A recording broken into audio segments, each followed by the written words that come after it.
Hey guys, welcome back to another Epic 7 video. Today I'll be reviewing and giving my first impressions on Lisette, the newest ML5 to be released in Epic 7 for the 8th anniversary. I'll be going over builds, potential characters to use her with, artifacts, and what she's going to be useful for. So please like, comment, and subscribe for the algorithm. If I shatter, so be it. For Orbis. Under immune causality. So yeah, as usual, Epic 7's animation team does not disappoint. These animations look sick, and she gives a little bit of like, similar to Genesis Ross. Next we'll take a look at her stats. She's a light soul weaver of Libra, and she has pretty decent defense, high HP, and medium speed. She definitely won't be racing anything with 107 base speed, but it's among the slower end. She has an open attack imprint for the bottom 2 slots of your team, and it's a self imprint of HP percent. I'm not sure if that's a typo. I think it should be 21% HP, unless it's different for some reason, but on this picture it says 27, but I think it should be 21. Yeah, skill 2, Devotion. It's a passive, and at the start of battle it grants Lisette 4 divinity effects. So divinity is a unique effect, and it gives her immunity to debuffs. It increases the health and defense of Lisette by 20% for each stack. So at the start of battle outside of Guild War, you'll gain 80% HP and defense, and in Guild War you'll gain 60, which is pretty insane buff. You just get infinite free stacks, which makes it pretty much almost impossible to kill, right? And then the second part of the passive is when an ally except for the caster dies, it consumes 1 divinity. So you'll lose 1 divinity stack, and you'll revive your fallen ally as a fragment of life for 2 turns, and it pushes them by 20%. So Fragment Life is also a unique effect, and at the start of the second turn it returns the dead hero back to its original state. So this is basically like pseudo revive, I guess, or like a timed revive where you just your teammate dies and you can just bring it back after 2 turns. That seems already insanely broken, so let's see like how this plays out and the rest of her kit. Devotion. Turns increases combat readiness. So yeah, you see here the blue card died and then it revived, and it should push his team now and heal. So wow, that's pretty good. We'll check. So while your ally is a fragment of life, it has a new passive and it's called Blessing. So basically you're immune to buffs, immune to debuffs, and you can't take any damage. And this I guess Blessing of Life gets destroyed when Lisette herself dies. So basically nothing can stop you from reviving. Eventually when you take your second turn you'll revive. And the S1 for while you're in a fragment of life is called Purification.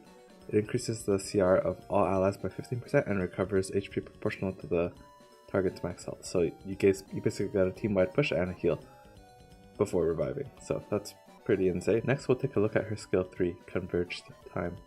Reconstructs the world to fully recover health of all allies and grants increased speed for 3 turns. When the caster is granted divinity, grants time reversal to all allies except for the caster and applies the same effect. This skill is unaffected by cooldown increase and decrease effects.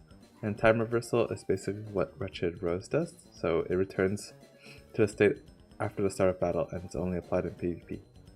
So what this means is that Lisette will fully heal your team, give you a speed buff, and she most likely will have divinity since it's just like kill all 4 of your teammates to get rid of all of them, and she basically resets the match back to the beginning for your team except for herself. So all of your cooldowns, artifacts, and such on your 3 other teammates will be available as if the match just started. So this is an extremely powerful effect, and it lets you do so many different combos. Like let's say your whole team your Lisette spelled slow, your whole team goes before her, she S3s, they get all reset back to full HP, full skills, and you can just use their skills again. So you can already imagine the combos it has and potential.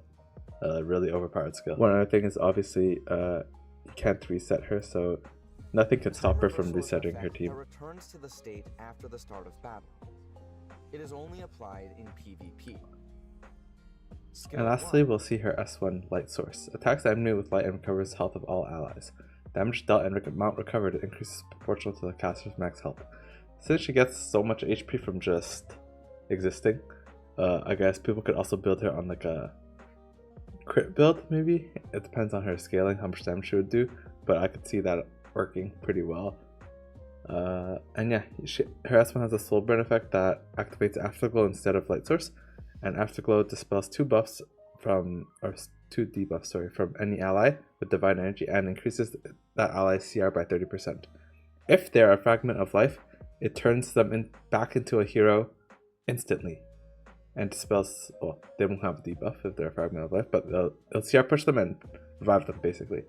So you get an instant revive instead of waiting for 2 turns. That's also insanely crazy powerful. Broken power creep is insane actually. Like you just bring anyone back and push them and they just take the next turn and do whatever they needed to do if they were dead.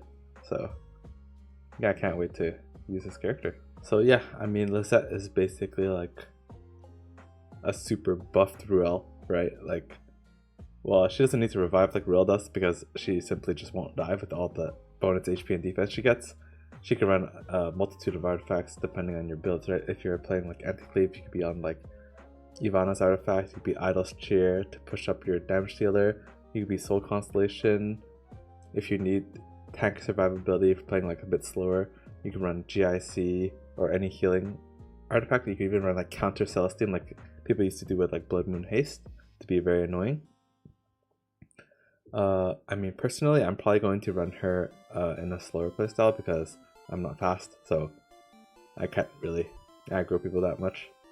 So yeah, I'll probably be using her on either a counter set or like a pot set, something along those lines. We'll test out different varieties of builds and maybe even a build with crit chance to see how much damage she would do with all this bonus HP and her HP scaling, right? Other than that, she would work well with any characters that want to, like, that have a really strong S3 and then Lisette can S3 and just your character can S3 again. So what comes to mind, maybe like Genesis Ras, Dark Corvus, anything like that. So like you would just press your initial S3 on Ras or Dark Corvus, Lisette goes right after, resets them back to the original state, and then you can S3 again. So, or just any, I mean, she works well in any composition, cleave, tank down, anything. It's just basically a Ruel that's on crack. So yeah, I wish you guys luck in pulling her, and yeah, please like, comment, and subscribe for the algorithm. Have a great day.